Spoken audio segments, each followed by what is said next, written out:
क्या फिर लौटा कोरोना? कोविड ने इन देशों में मारी एंट्री। क्या कोरोना फिर लौट आया है? दुनिया भर में, खासकर एशियाई देशों में कोविड-19 के मामले एक बार फिर तेजी से बढ़ रहे हैं, जो चिंता का विषय बन गया है। साल 2020 से 2022 तक कोविड महामारी ने पूरी दुनिया को किस तरह प्रभावित किया, ये किसी से छिपा नहीं है। लाखों लोगों की जान गई और स्वास्थ्य व्यवस्थाएं चरमरा गईं। अब एक बार फिर कई देशों में कोविड के मामले बढ़ने लगे हैं, जिससे ये साफ है कि महामारी पूरी तरह खत्म नहीं हुई है। इन देशों में बढ़ रहे हैं मामले। हालिया मीडिया रिपोर्ट्स के अनुसार थाईलैंड, सिंगापुर और हांगकांग जैसे देशों में कोविड-19 के मामलों में खतरनाक वृद्धि हुई है। इनमें हजारों नए मामले दर्ज किए गए और कई मौतों की भी पुष्टि हुई।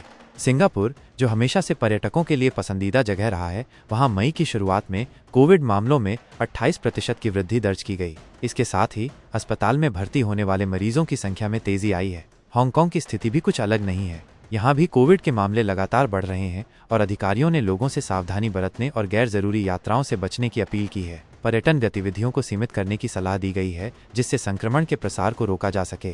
थाईलैंड, जो भारतीय पर्यटकों का एक प्रमुख डेस्टिनेशन है, वहां भी कोविड के आंकड़े चौंकाने वाले हैं। 11 मई से 17 मई के बीच कोविड के 33 नए मामले दर्ज हो चुके हैं, जिनमें से करीब 6000 मामले सिर्फ राजधानी बैंकॉक में पाए गए। भारत में क्या है स्थिति?